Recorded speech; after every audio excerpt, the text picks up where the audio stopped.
Jangan pernah jalani harimu dengan kekuatanmu dan hikmatmu. You're doomed to fail. Sekalipun mungkin kita S1, S2, S3, otak kita itu terbatas saudara. Sepinter-pinter orang dan pakar-pakar dunia semua hanya meraba-raba kira-kira apa masa depan. Tidak ada orang yang tahu, semuanya cuma polling-polling doang, semuanya hanyalah survei-survei. Dan tidak ada orang yang bisa tahu masa depannya.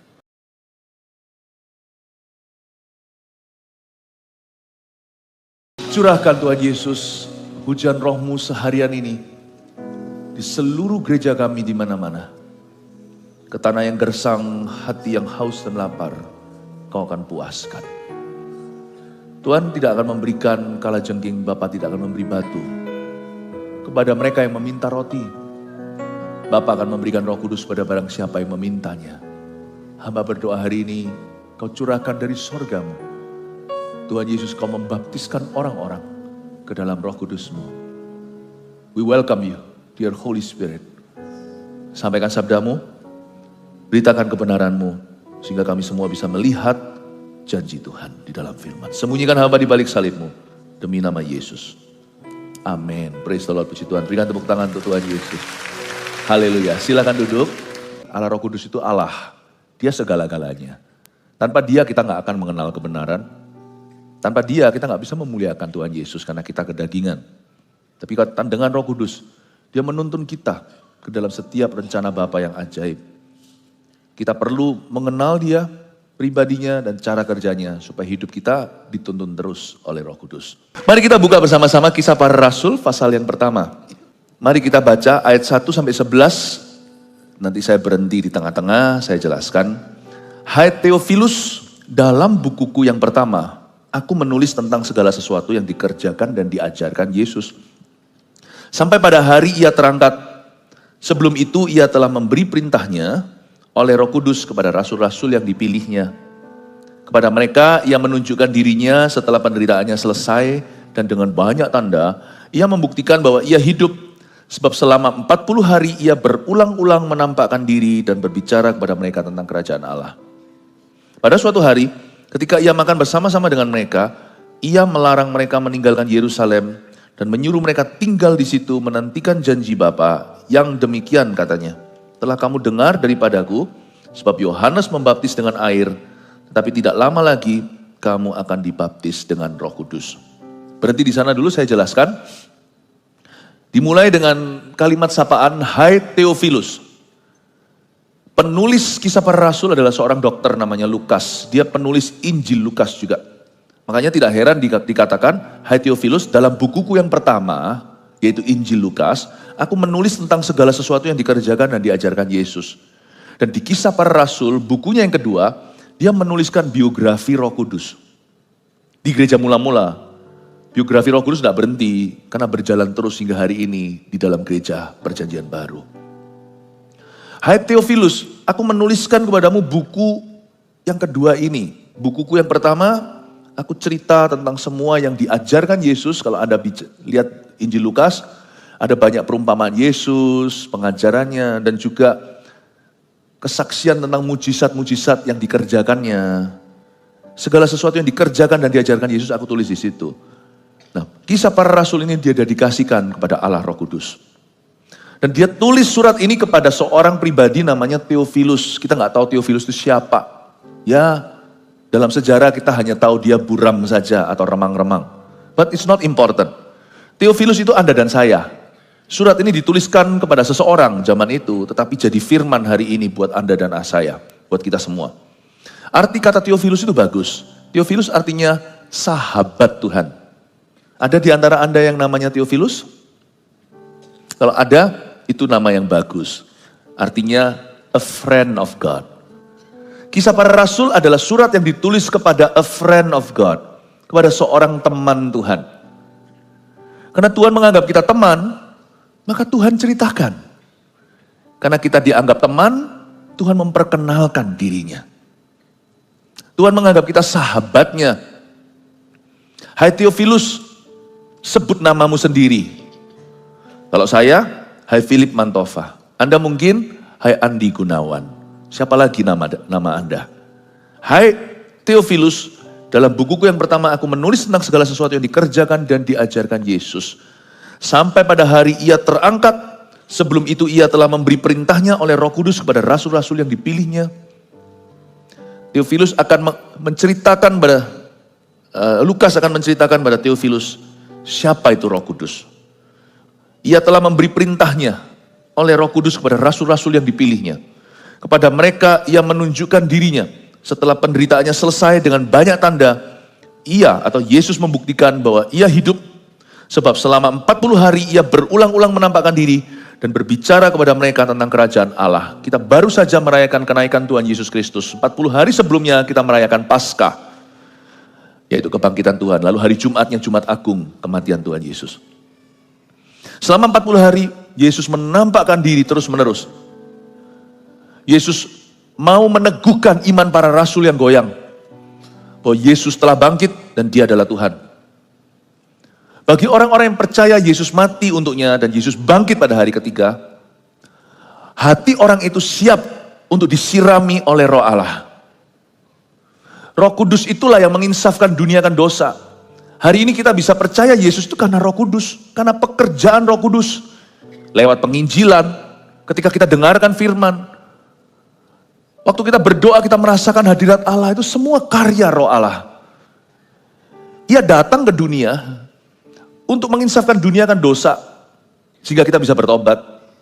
Menginsafkan dunia akan kebenaran, sehingga kita bisa mengerti kebenaran. Oh gitu ya, yang disebut rema waktu kita dengar firman itu seperti melompat, that's for me. Meskipun khotbah itu for everybody, meskipun firman itu untuk semua orang, tapi kita bisa memperoleh sesuatu yang spesifik untuk diri kita sendiri. Itu Roh Kudus yang bekerja.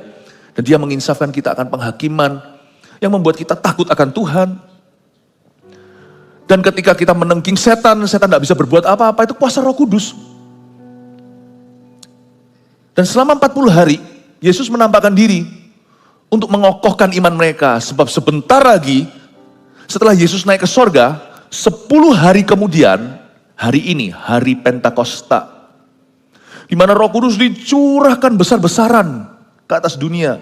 Jikalau dulu di perjanjian lama, Roh Kudus hanya dicurahkan kepada segelintir orang, yaitu para nabi di perjanjian lama, raja-raja seperti Raja Daud yang dipilih dan diurapi, dan tentunya para imam. Tapi kepada rakyat, kepada umat, tidak diberikan Roh Kudus. Mereka tidak punya persekutuan intim dengan Tuhan, tidak punya persekutuan, tidak punya hubungan pribadi dengan Allah. Semua hanya melalui. Imam besar masuk 1 tahun sekali mempersembahkan korban hewan. Sedangkan mereka sendiri tidak punya koneksi dengan Tuhan. Imam keluar baru mengucapkan berkat atas mereka, dapatlah mereka berkat ciprat-ciprat.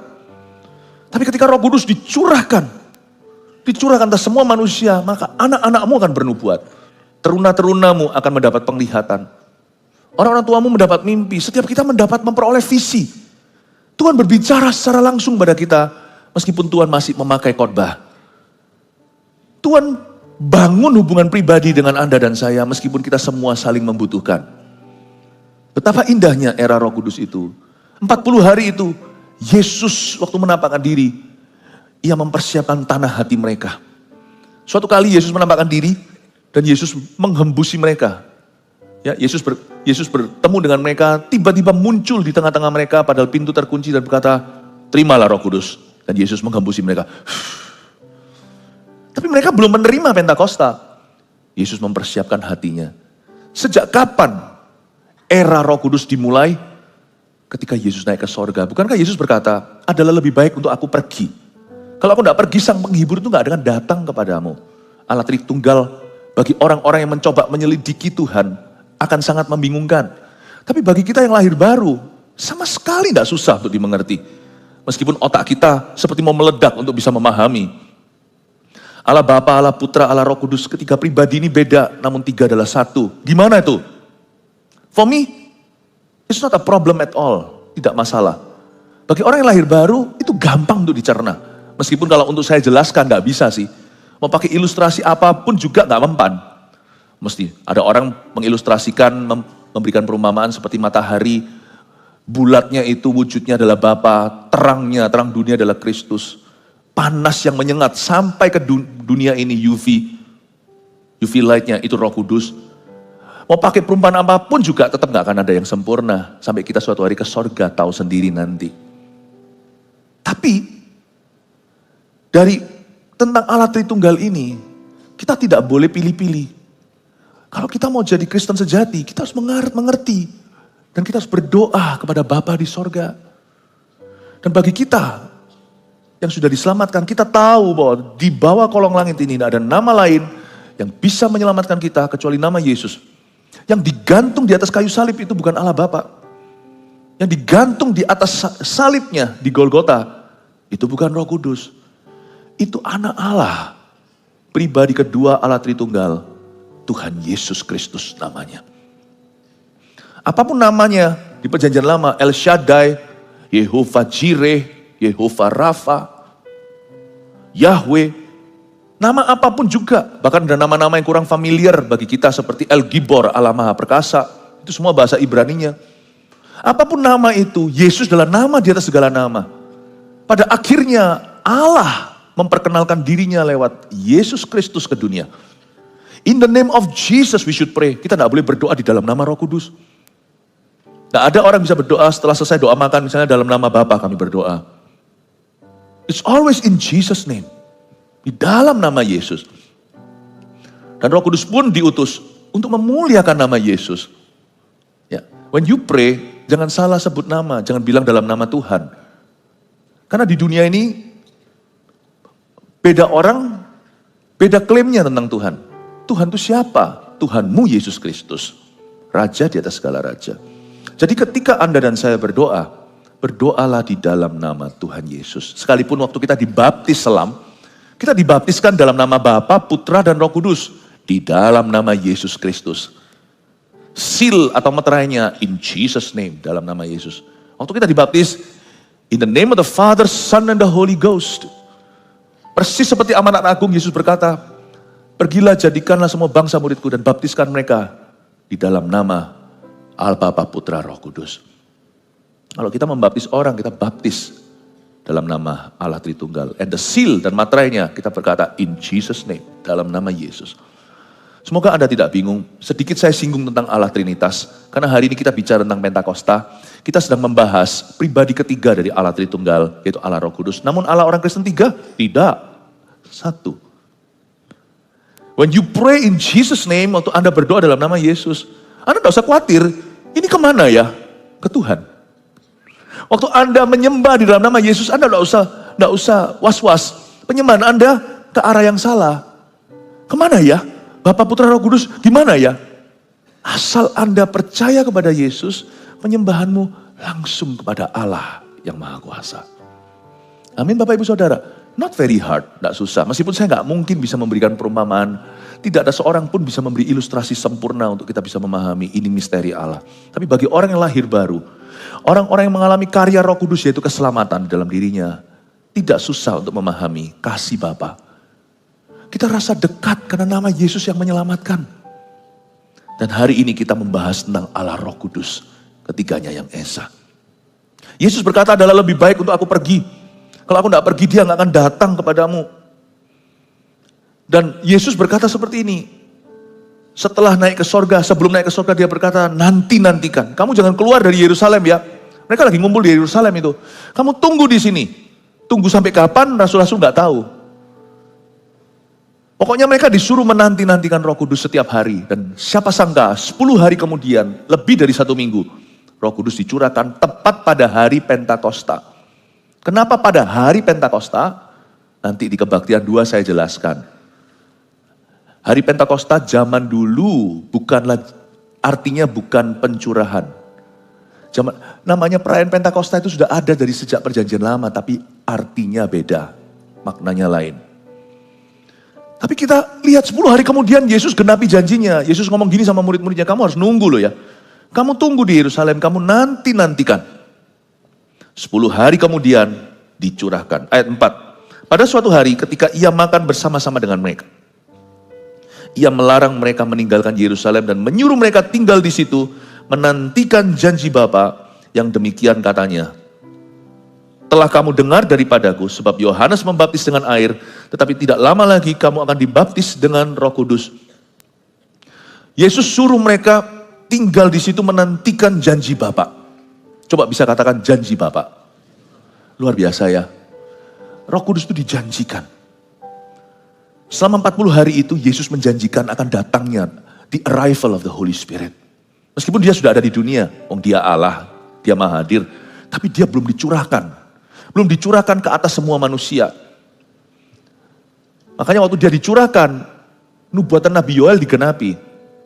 Akan terjadi pada hari-hari terakhir, Allah akan mencurahkan rohnya ke atas semua manusia. Dalam bahasa Inggrisnya, on all flesh. Dulu enggak, meskipun Roh Kudus sudah ada di dunia, tapi Yesus selama 40 hari ketemu sama murid-muridnya, berkali-kali menampakkan diri dalam event-event yang berbeda-beda.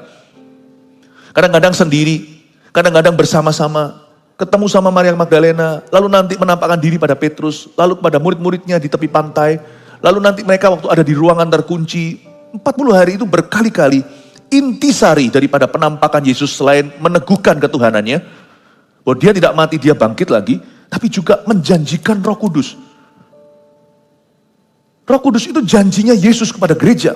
Gereja belum berdiri, gereja perjanjian baru waktu itu. Pada hari Pentakosta ketika turun 120 api, lidah-lidah di atas setiap kepala murid-muridnya. Disitulah gereja perjanjian baru, first day, hari pertama. Tapi selama 40 hari itu Yesus janjikan pada murid-muridnya. Yesus berjanji yang namanya the arrival of the Holy Spirit on all flesh. Roh Kudus akan dicurahkan ke atas umat manusia. Dan Yesus menyebut itu sebagai janji Bapa. Betapa pentingnya Allah Roh Kudus sampai Bapa berjanji. Sampai Yesus berjanji, Yesus sendiri mengalah dan berkata adalah baik untuk aku pergi. Lebih baik malahan. Kalau aku tidak pergi, dia nggak akan datang kepadamu.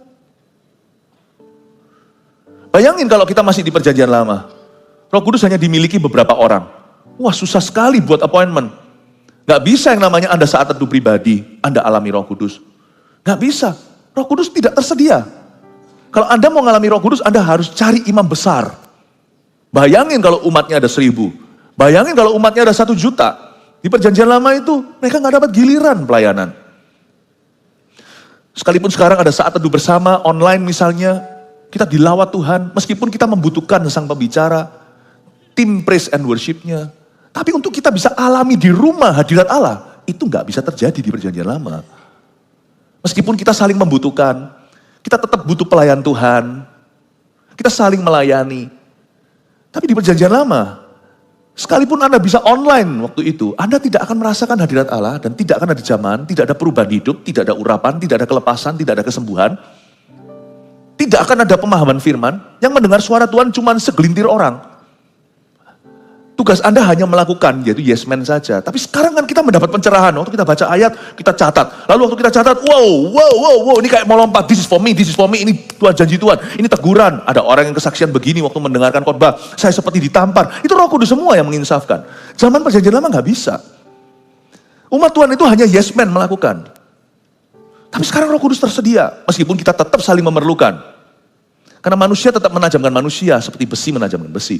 Tetapi bahwa Roh Kudus bisa kita alami di rumah, that's unlikely. Itu gak mungkin terjadi di perjanjian lama dulu. Makanya Yesus berkata adalah lebih baik untuk aku pergi.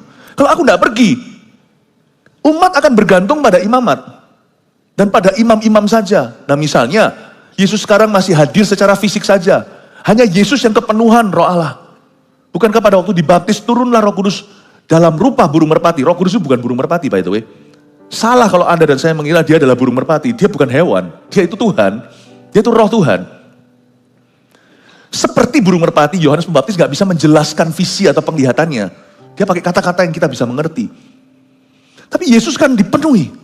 Dia tanggalkan keilahiannya. Bukankah dia mengosongkan diri mengambil rupa seorang hamba menjadi seperti manusia?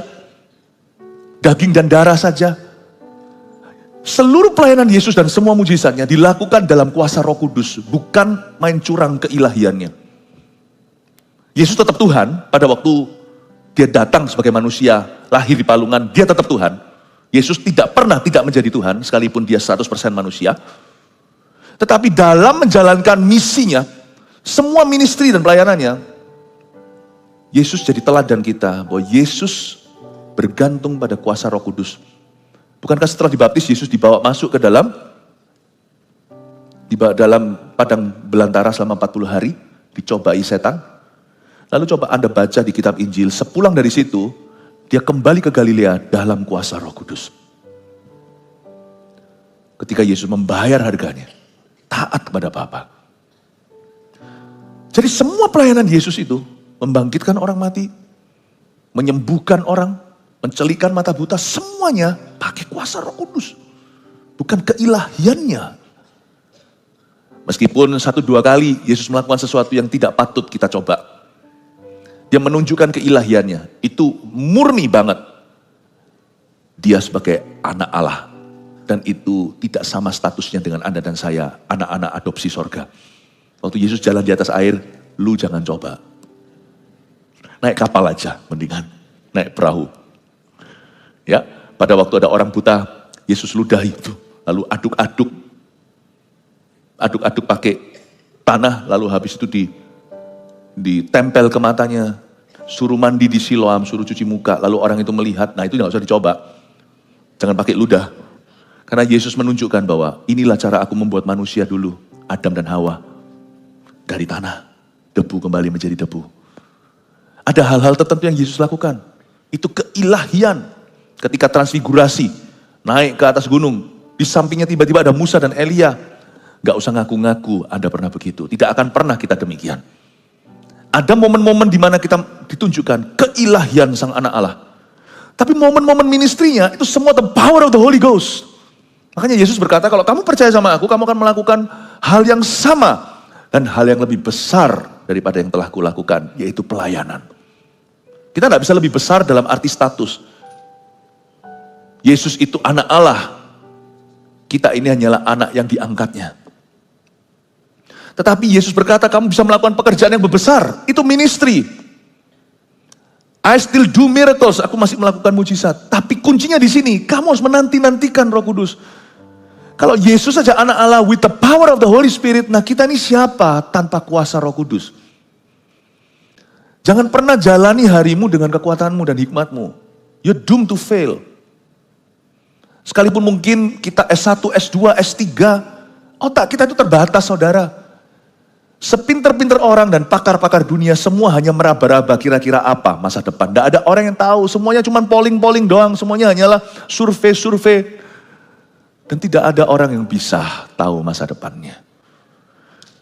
Makanya itu, kalau Yesus saja bergantung dengan Roh Kudus di dalam kehidupannya sebagai manusia. Kalau Yesus Kristus anak Allah aja bergantung pada kuasa Roh Kudus untuk pelayanan dan panggilannya. Apalagi kita. Janganlah mentang-mentang kita punya talenta. Gak tentu akan ada berkat Allah. Talenta itu diberi mentah. Tapi sukses itu dari Tuhan. Pinter nyanyi gak tentu Anda akan berhasil dalam dunia tarik suara. Pinter ngomong gak tentu Anda bisa khotbah. Gak tentu. Demikian pula dalam bisnis, dalam urusan sehari-hari. Siapa yang akan ajari kita jadi suami yang benar? Jadi istri penolong yang sepadan. Kalau bukan Roh Allah. Dialah roh kebenaran, dia akan nuntun kita ke jalan yang benar. Dia yang akan memunculkan dan memproduksi buah-buah roh di dalam diri kita, yaitu kasih. Kalau tanpa dia, kita gak bisa berbuat apa-apa. Makanya gak heran Yesus berkata gini, nah kira-kira begitu ya sama murid-muridnya. Kalau aku aja gurumu, bergantung pada kuasa roh.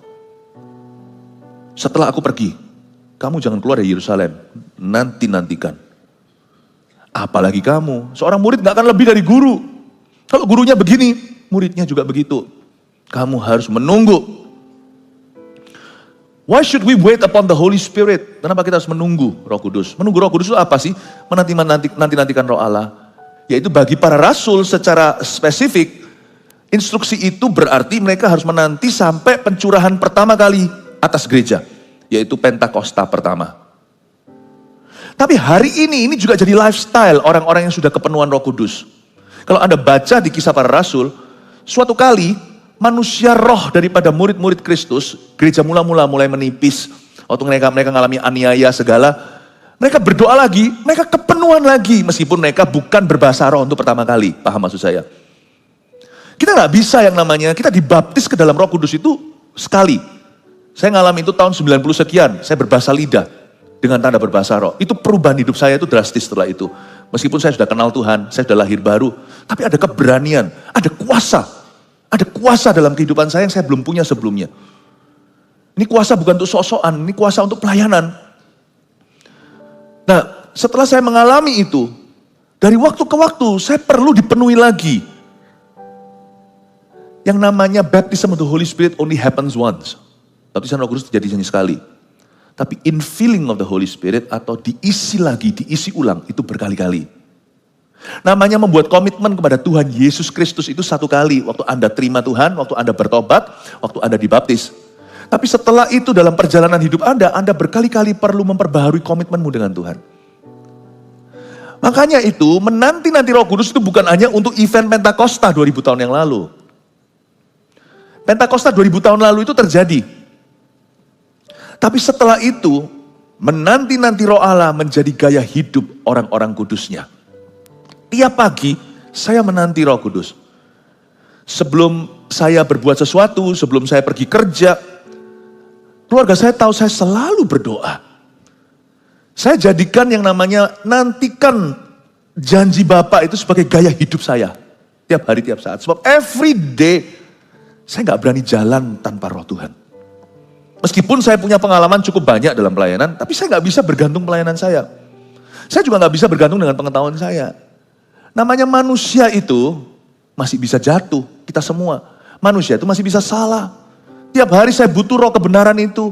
Saya butuh kekuatan baru. Roh Kudus juga adalah roh hikmat dan wahyu. Saya butuh hikmat-hikmatnya. Yang mungkin semua pengalaman saya tidak cukup. Tidak cukup bekal saya untuk menghadapi masa depan. Saya butuh pewahyuan. Saya butuh pencerahan, saya butuh rema. Yesus menyuruh mereka tinggal di situ menantikan janji Bapa itu bukan terjadi sekali saja 2000 tahun lalu. Tapi ini menjadi gaya hidup. Harus menjadi gaya hidup murid-murid Tuhan segala zaman. Ini harus jadi gaya hidup kita tiap saat, tiap hari. Every morning I wait upon the Holy Spirit first. Saya dorong Anda sebagai gembala sidang Anda, jemaat terkasih untuk punya gaya hidup begini. Setiap pagi, pakai caramu lah. Mau pakai kopi atau pas lagi treadmill. Pokoknya, cipta ruang Roh Kudus dulu di hidupmu. Dan mungkin Anda tidak melakukan sesuatu apa kecuali hanya bersekutu. Bersekutu itu kan kayak ngobrol-ngobrol. Doa. Makanya perlu konsentrasi. Gak sambil nonton TV, gak sambil IG-an, gak sambil TikTok, lihat TikTok dan sebagainya. Anda dedikasikan ruang dan waktu itu just for you and the Holy Spirit. Biasanya nggak banyak tool saya, biasanya di depan saya cuma Alkitab dan cuma agenda catatan sebagai catatan saya, cuma itu aja. Kadang saya nggak pakai ekstra musik. Kalau Anda memang pakai sesuatu musik yang ada di apps habis Anda, pastikan hanya untuk musik loh ya. Kadang-kadang ada orang yang bisa main gitar, puji Tuhan. Nanti lain kali kalau gereja kita membuka gitar lesson untuk main gitar, kan ada nih PAW kita itu memberikan, yang lalu ada ratusan jemaat ikut dalam sekali, dalam satu sesi. Anda belajar kunci-kunci G, D, C, sederhana gitu aja. Main-main gitu aja, lagu-lagu. Anda bersekutu nyanyi-nyanyi. Kita bersekutu dengan Tuhan, itu dengan cara Tuhan. Memuji, menyembah Tuhan itu cara Tuhan. Firman itu cara Tuhan. Mungkin Anda bisa mulai dulu dengan setengah jam. Saya tiap hari sudah punya disiplin pribadi. Every morning komitmen saya adalah cari Tuhan. Waktu saya cari Tuhan itu saya bersekutu dengan Roh Kudus. Karena Roh Kudus lah yang ada di kamar saya. Bahkan saya punya kebiasaan berbahasa roh atau berbahasa lidah. Mungkin Anda sudah dengar ini berkali-kali. Tiap pagi, waktu saya masih ngantuk-ngantuk. Sebelum saya bangun tidur, saya sudah sadar. Sebelum saya bangkit dari ranjang, 40 menit saya berbahasa lidah di atas ranjang saya. Itu gak gampang loh, cobalah, Anda akan tertidur. Gak mudah. Ada beberapa teman-teman saya mencoba, ya janganlah, gak perlulah, setiap orang punya ritmenya sendiri. Tapi intinya adalah menanti-nanti, katakan menanti-nanti. Kenapa kita harus menunggu dan menanti-nantikan Roh Kudus? He's worth it, He is God. Dia layak kita tunggu, Dia Allah. Dia layak kita nantikan, Dia sumber kehidupan. Sumber semua hikmat, kekuatan, penghiburan. Semua wahyu itu dari Dia. Tanpa Dia, saya cuma punya informasi, gak punya kebenaran. Saya cuma punya teori dan kebenaran itu tidak hidup kalau dia tidak hinggapi. Jika Dia tidak terangi, Maka bahkan Alkitab di tangan saya pun akan membuat saya jadi Farisi yang hanya mengkritik kanan kiri. Berapa banyak orang yang baca Alkitab hanya untuk mengkritiknya, hanya untuk sok tahu, lalu nggak jadi buah, jadi ragi. Hanya persekutuan dengan Roh Kudus lah yang membuat semua firman ini smooth atau mulus masuk ke dalam hati, menjadi pelita bagi kaki dan terang bagi jalan. I need the Holy Spirit. Roh Kudus itu lebih daripada sekedar bahasa roh. Bahasa roh itu manifestasinya. Sebuah demonstrasi karunia atau sebuah tool, sebuah alat, sebuah vehicle, sebuah kendaraan untuk berdoa. But he is a person. Yesus sendiri berkata, adalah lebih baik untuk aku pergi. Kalau aku tidak pergi, kamu harus make appointment with me loh. Bayangin kalau Tuhan Yesus sekarang ada di Israel, kita semua terbang ke sana mahal. Apalagi kalau perang gini nggak bisa. Terus gimana kalau kita semuanya DM, semua kita email Tuhan Yesus? Lama sekali, karena Tuhan Yesus sekalipun ilahi, kalau dia sebagai manusia seperti dia di Galilea, dia dibatasi dengan waktu dan ruang, sekalipun dia jalan di atas air, dan dia menghardik badai, angin taufan pun berhenti dan tenang. Tapi, dia tidak bisa maha hadir. Makanya itu, ketika Yesus ditarik-tarik, ayo, sembuhkan hamba perwira. Dalam perjalanan dia ditahan. Ada satu wanita 12 tahun pendarahan, pegang puncak jubahnya. Wah, suatu cerita sendiri begitu indah. Tapi Anda lupa, dia dalam perjalanan untuk menyembuhkan orang lain dulu yang sudah make appointment first. Tapi dalam Yesus semua jadi indah. Sang wanita pendarahan 12 tahun itu sembuh, orang itu juga sembuh nanti. Lazarus, Yesus datang 4 hari telat. Dia sudah dibungkus kain kafan, sudah seperti mumi gitu dan rempah-rempah. Tapi Yesus bangkitkan. Tapi kan Yesus tetap jalan ke situ, tetap di tengah jalan ditahan. Karena Yesus tidak maha hadir sekalipun dia ilahi dan dia Tuhan. Karena dia waktu berada di Galilea juga sebagai anak manusia.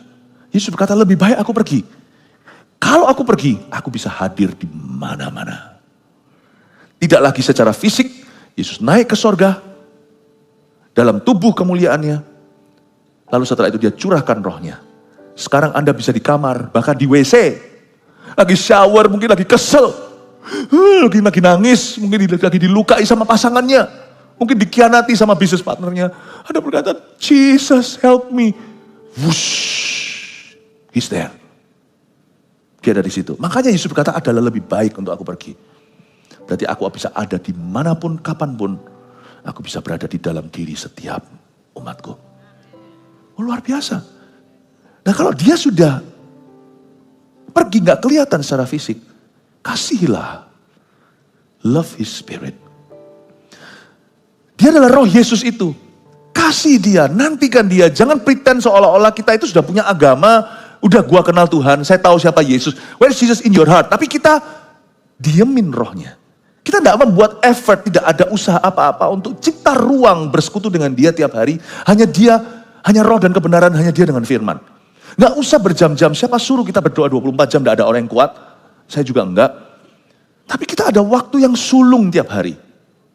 Kita ada perpuluhan waktu setiap hari. Kita serahkan waktu itu untuk Tuhan. 24 jam harusnya 2 jam 40 menit. Tapi nggak usah, 10 pun tidak ada. Tidak sanggupkah kamu, kata Yesus pada murid-muridnya Getsemani, berdoa dengan aku 1 jam saja. Am I not worth it? Aku tuh tidak berharga itukah sampai 1 jam aja kau tak punya untuk aku. Padahal aku memberimu 24 jam sehari dalam berkat-berkatku. Aku tidak pernah tahan oksigenku 1 jam dalam hidupmu. Apa artinya 1 jam dengan Tuhan itu dibanding 23 jam sisanya? Artinya ini loh, waktu Anda bersekutu dengan Tuhan, 23 jammu itu akan diwarnai dia. Saya temukan sesuatu, kalau saya setiap pagi saya berdoa mendahulukan Tuhan dulu, hari saya produktif. Tapi ketika hari saya kesusu terburu-buru, tergesa-gesa entah apa, 23 jam sisanya, atau 24 jam itu kalau saya tidak berdoa, itu penuh dengan pergumulan yang tidak perlu saya tanggung. Ternyata waktuku dengan Tuhan Yesus, bersekutu dengan Roh Kudus itu investasi yang luar biasa, it's a smart choice. Kaget saya waktu saya masuk ke kantor. Sebelum masalah itu sampai ke meja saya sudah punya solusinya. Jadi apa yang bisa harusnya saya selesaikan 4 jam, 40 menit selesai semua. Karena saya bersekutu dengan Roh Kudus. Makanya saya nggak berani ketinggalan. Hari ini Roh Tuhan ada di mana di hidupku, aku harus ada di situ. Dia dulu. Anak-anak Tuhan harus punya kebiasaan ini. Demikian pula minggu seperti ini adalah kebiasaan beribadah. Kita taruh pikiran kita. Waktu kita ibadah, waktu kita kebaktian, kita bersekutu dengan Tuhan secara korporat, bukan individu. Mari kita belajar menanti-nantikan Roh Kudus. Saya ingin tekankan poin ini, tidak saya kurangi. Poin ini poin yang penting sekali. Jadi adalah janji Bapa. We need the Holy Spirit. Every moment, tiap saat, tiap waktu. Lalu ayat 5 dikatakan, sebab Yohanes membaptis dengan air. Tetapi tidak lama lagi kamu akan dibaptis dengan Roh Kudus. Ini perkataan Yesus. Yesus berkata gini, Yohanes membaptis, cousin-nya, itu sepupunya, kakak sepupunya Yesus, beda setengah tahun usia. Itu adalah nabi yang mempersiapkan jalan bagi Mesias. Dia berkata, Yohanes itu baptis kamu dengan air kan? Yesus juga, dengan itu Yesus juga menunjuk para pendeta yang membaptis dengan air hari ini, yang continue pelayanan Yohanes Pembaptis. Pasca Yesus, kalau Yohanes membaptis orang untuk mempersiapkan Yesus, mempersiapkan kedatangan Yesus. Tapi kalau kita para hamba Tuhan membaptis orang setelah orang terima Yesus.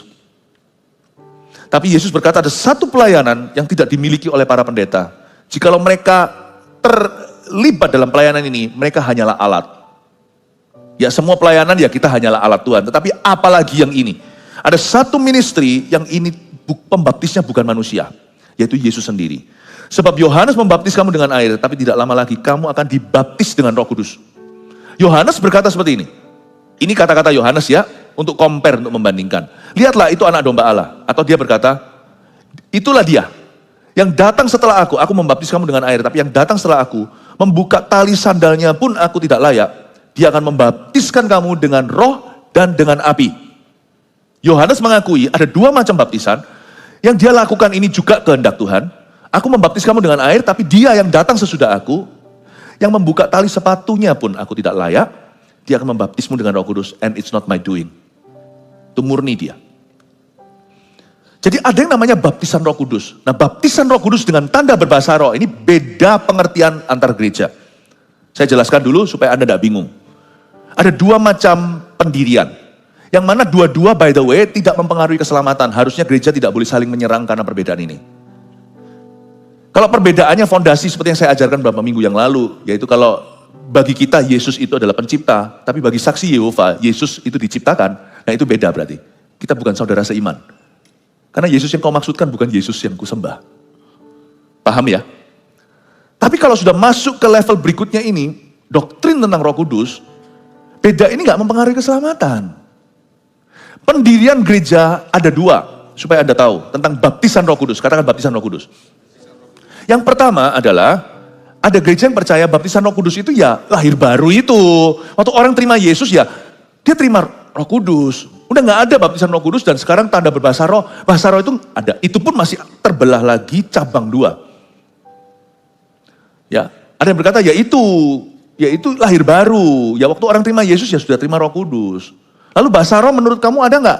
Ada, tapi gak usah dipaksakan, gak usah didoakan. Dapat ya dapat, gak dapat ya gak dapat. Oke. Dan itu gak untuk semua orang, gak untuk semua orang. Tapi juga bercabang. Cabang satunya lagi, 1B, bilang begini, oh gak ada, bahasa roh itu sudah gak ada. Itu dalam bahasa Inggrisnya cessation of the gift, atau karunia yang sudah sirna. Bahasa roh udah gak ada, itu cuma zaman itu. Miracle sudah gak ada, mujizat udah gak ada, itu hanya zaman perjanjian lama. Gak ada. 1A, 1B. Oke? Kita bukan 1A, 1B ya. Gereja kita 2. Ya, bukan 2AB, just 2. Yaitu saya percaya, ini dua berkat yang berbeda. Yang terbesar mana? Keselamatan. Of course. Waktu kita terima Yesus, Roh Kudus di luar. Enggak, Roh Kudus masuk dalam kita. Jadi jangan gara-gara kita itu berbahasa roh, orang lain tidak, kita berkata, gua punya Roh Kudus, lu gak punya. Enggak boleh. Kalau orang itu juga berkata, Yesus adalah Tuhan, itu karena Roh Kudus. No one can. Di surat Yohanes berkata, tidak ada orang bisa berkata, Yesus adalah Tuhan. Tulus dari hatinya loh ya. Kalau bukan Roh Kudus di dalam hatinya. Jadi bahasa roh atau enggak? Orang, kalau kita sama-sama percaya Yesus adalah Tuhan dan Juru Selamat kita secara pribadi. Dan kita percaya bahwa kuasa nama Yesus yang menyelamatkan kita. You and I, Anda dan saya punya Roh Kudus yang sama. Di dalam hati kita. Sama. Oke? Lalu baptisan Roh Kudus dengan tanda berbahasa roh ini adalah berkat kedua. Terjadinya itu bisa setelah orang lahir baru, itu yang saya alami. Saya lahir baru tahun 92, baptis Roh Kudus nanti. Saya lahir baru betul-betul dari hidup di luar Tuhan, meskipun Kristen, menjadi orang yang takut akan Tuhan dan cinta Tuhan. Tapi ketika Roh Kudus turun atas saya, there is a big difference di dalam panggilan hidup saya. Itu berkat kedua bisa terjadi setelah lahir baru atau bisa terjadinya sekalian. Tapi sebenarnya tetap dua berkat yang diberikan. Yaitu Cornelius, hari di mana dia dengar Injil, dia terima Roh Kudus, kepenuhan Roh Kudus maksudnya, terima Roh Kudus, tapi dia mengalami kepenuhan Roh Kudus hingga dia berbahasa roh. Dia dan seluruh rumah tangganya termasuk teman-teman yang datang. Petrus belum selesai ngomong, Roh Kudus sudah dicurahkan dan mereka berbahasa roh seperti para rasul waktu Pentakosta. Tetapi itu dua berkat yang berbeda. Di kitab Efesus malahan terlambat, 12 orang itu sudah murid Tuhan. Tapi ketika Paulus datang tumpang tangan, mereka penuh Roh Kudus. Di Samaria juga sama. Filipus memberitakan Injil, malah banyak kelepasan.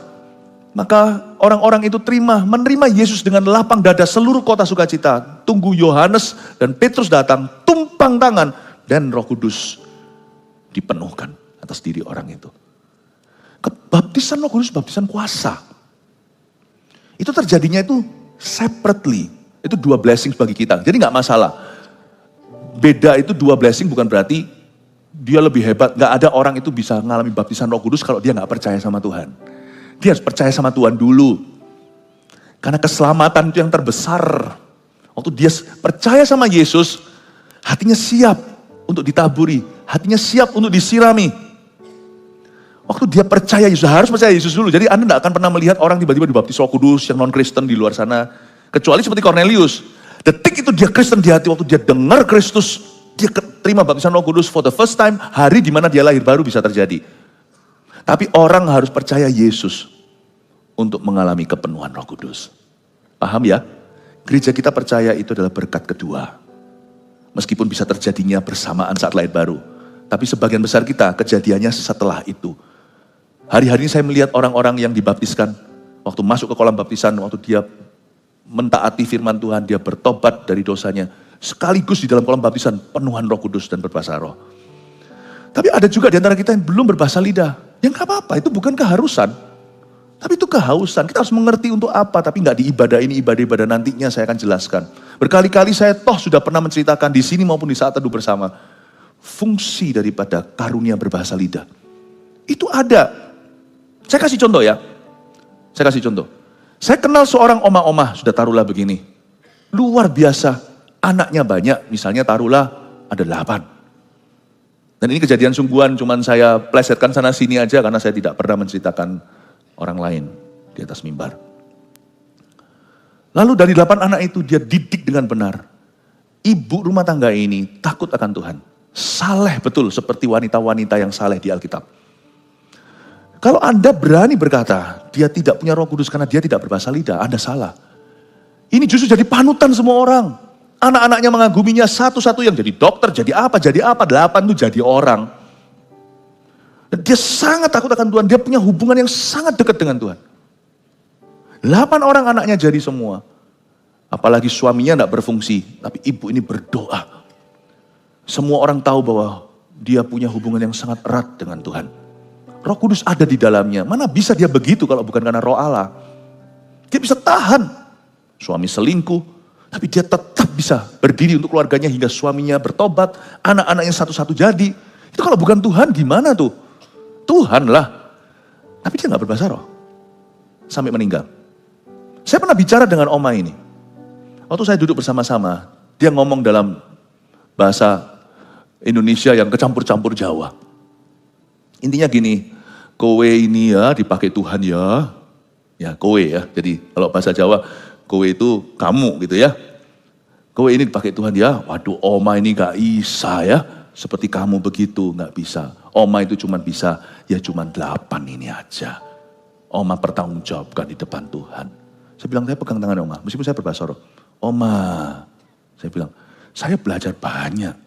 Ini justru di area yang saya belum terbukti, saya belum punya anak waktu itu. Saya belum punya cucu apalagi. Saya bilang, Oma, ajari saya. Waduh, kowe ini ya, terus rendah hati ya. Saya belajar banyak Bu Aro, terus rendah hati. Iya Oma. Dia bilang, tapi ya, kok bisa ya kowe ini ya, kowe misalnya. Tapi anak monyet juga kowe ya.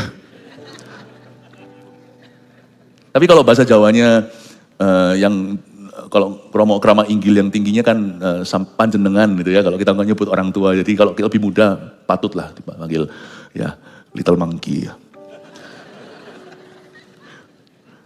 Dan dia bilang, kowe kok bisa ya?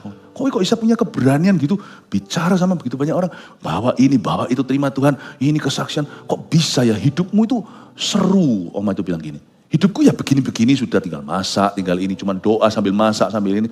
Tapi hidupmu kok seru ya, dituntun Tuhan ke sini, ke situ, ketemu itu, ketemu ini. Dan dia ngikuti. Ya, dan dia beritahu, kok bisa ya ada kejadian begini, kok kayak seperti ada banyak rencana Tuhan di dalamnya. Saya bilang, Oma, itu Roh Kudus semua. Itu Roh Kudus. Itu perbedaannya. Tanpa baptisan Roh Kudus, Anda bisa jadi good Christian. Tetap akan ada perjanjian Allah di dalam hidupmu, tetapi baptisan Roh Kudus itu membuat saya beda dengan Oma itu. Oma itu bersyafaat untuk 8, saya bersyafaat untuk dunia. Bukan beda the size gedenya pelayanan, bukan. Orang berbahasa lidah pun size pelayanannya pun beda-beda. Setiap orang punya talenta 1, 2, 5, itu lain-lain. Tapi ada sesuatu yang dibawa Tuhan dari sini. Ayat 8 kita baca sekarang, ayat 8. Tetapi kamu akan menerima kuasa kalau Roh Kudus turun ke atas kamu, dan kamu akan menjadi saksiku di Yerusalem dan di seluruh Yudea dan Samaria dan sampai ke ujung bumi. Dan anak-anak Oma tersebut di antaranya pada waktu mereka mengalami kebutuhan sesuatu bukan hanya untuk kenal Yesus. Waktu mereka mengalami kesembuhan, ada juga yang mengalami baptisan Roh Kudus dan sebagainya. Itu lewat tangan kami, bukan lewat tangan Oma. Ada suatu pelayanan yang tidak diberikan. Bahkan anak-anak daripada orang yang takut akan Tuhan itu pun akhirnya diberikan dengan bukan dengan untuk dilayani oleh orang-orang yang bukan cuma takut akan Tuhan, tapi juga yang dibaptiskan oleh Roh Tuhan. Ada sesuatu kapasitas yang Tuhan beri di dalam hidupmu. Untuk sembahyang, untuk syafaat, untuk bersaksi, untuk berani. Ada perbedaannya. Saya ngomong sama Oma waktu itu, Oma tersebut saya bilang, Oma, saya enggak begini dulu Oma. Masa sih? Saya enggak berani, saya enggak bisa berdiri di depan orang. Hari ini saya bisa di depan begini, banyak orang melayani, bukan bicara tentang publik figur. Tapi saya bisa melakukan semua yang saya lakukan dalam pelayanan ini. Saya sendiri enggak habis pikir kok Oma. Kok bisa? Persis kata Oma bilang, mosok sih. Saya juga berkata yang sama, masa sih? Saya sampai sekarang pun gak bisa percaya. Hampir gak bisa percaya. Saya bilang, Tuhan, ada satu baptisan. Seperti ketika di perjanjian lama, Saul itu kejar-kejar Daud, tiba-tiba dia dilawat Tuhan waktu di Ramah. Waktu dia datang ke tempat kediaman Samuel, Raja Daud sedang bersembunyi di sana. Saul dipenuhi. Seperti seorang nabi, belum ada glosolalia atau bahasa lidah di perjanjian lama, tetapi dipenuhi seperti seorang nabi, dia rebah dari kudanya, kira-kira gitulah ceritanya, anggaplah. Waktu dia setelah itu sampai dia enggak tahan. Dan orang-orang akhirnya berkata, apakah Saul salah satu dari golongan nabi? Dia berubah. Saul, ini waktu dia sudah murtad. Waktu dia belum murtad, dia orang yang malu-malu gitu ketika dihinggapi Roh Allah. Di perjanjian lama, dia bersembunyi di belakang-belakang tempat barang. Berubah menjadi raja yang memimpin mereka untuk keluar dari jajahan Filistin. Saul ini si pemalu. Tinggi memang dia, satu kepala lebih tinggi dari yang lainnya. Tapi tersipu-sipu, tiba-tiba waktu dihinggapi Roh Kudus, dia punya kapasitas untuk jadi berkat. Tidak seperti orang-orang Israel biasa yang hanya takut akan Tuhan. Saya berdoa di dalam nama Yesus. Kalau Anda ingin, makanya ini adalah kehausan bukan keharusan. Anda berkata, pakailah aku lebih Tuhan. Dan kamu jangan keluar dari Yerusalem, kata Tuhan. Artinya bukan kota. Nantikan itu, minta sama Tuhan. Karunia baptisan Roh Kudus dengan tanda berbahasa roh adalah baptisan kuasa. 3 poin sini Anda bawa pulang ke rumah sebagai summary atau ringkasan dari khotbah saya. Pertama, pribadi Roh Kudus layak untuk kita nanti-nantikan setiap hari. Catat itu. Jadikan gaya hidupmu. Saya terima bahasa roh puluhan tahun yang lalu. Tapi sampai hari ini saya terus pakai dan gunakan. Saya tetap menanti-nantikan Tuhan tiap pagi, tiap saat. Ada seorang yang pernah ngomong sama saya dulu pernah berbahasa roh, sekarang sudah nggak bisa lagi. Nggak, Anda mungkin perlu ditumpang tangan untuk disetrum lagi. Tapi sebenarnya tidak pernah lenyap itu sekali diberikan dalam hidupmu. Tapi jangan kau padamkan, gunakan. Kedua, kan di sini dikatakan baptisan Roh Kudus, saya tuliskan Roh Kudus dapat tercurah atas individu atau sekelompok orang. Dan kamu akan dibaptis dengan Roh Kudus. 10 hari kemudian terjadi secara korporat, 120 kepenuhan. Tapi nanti waktu Paulus bertobat, one on one, seorang hamba Tuhan namanya Ananias di kota Damsyik itu, disuruh Tuhan datang ke rumah Paulus lewat penglihatan dan tumpang tangan. Paulus yang buta karena cahaya kemuliaan, waktu terima Roh Kudus dapat nubuatan, dia akan menjadi rasul bangsa-bangsa. Jadi Roh Kudus dapat tercurah atas individu, one on one, atau atas kelompok orang. Saya terimanya di WC. Adik saya, kakak saya, semua sudah terima. Pada waktu itu di Vancouver, Kanada, ada seorang pengkhotbah dari Toronto. Orang Indonesia berdoa. Lalu habis itu 100 orang, kurang lebih puluhan lah ya di ruang 116. Saya masih ingat. Semua berdoa dan didoakan semuanya, termasuk ibu saya. Memperoleh karunia bahasa lidah, pulang naik Honda Civic, kecil itu sempit-sempitan. Lalu semua ngobrol dengan serunya kecuali aku. Saya tidak memperoleh bahasa roh itu. Karena dulu saya suka menertawakan, saya tidak percaya. Tuhan tidak paksa kok, kalau kita merasa itu tidak perlu ya tidak akan terjadi. Tuhan tidak pernah paksa, karena itu tidak akan menambah keselamatanmu. Bukan berarti orang yang berbahasa roh, terima baptisan Roh Kudusnya lebih gemuk di dalam kita. Yang situ kurus, enggak, Roh Kudus ya Roh Kudus, enggak ada gemuk atau kurus.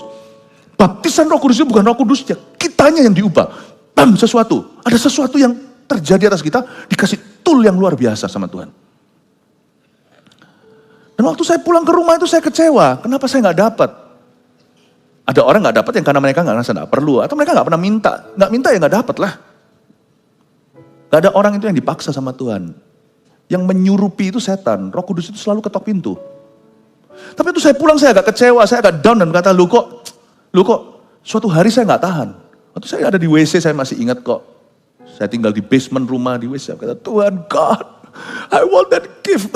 Keluar di kamar mandi untuk merendahkan hati saya. Bahwa saya hamba Tuhan yang diciptakan di WC. I'm nothing.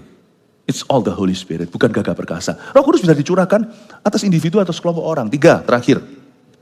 Baptisan Roh Kudus adalah baptisan kuasa untuk berdoa dan untuk bersaksi. Ya, silakan difoto. Ya. Puji Tuhan ya.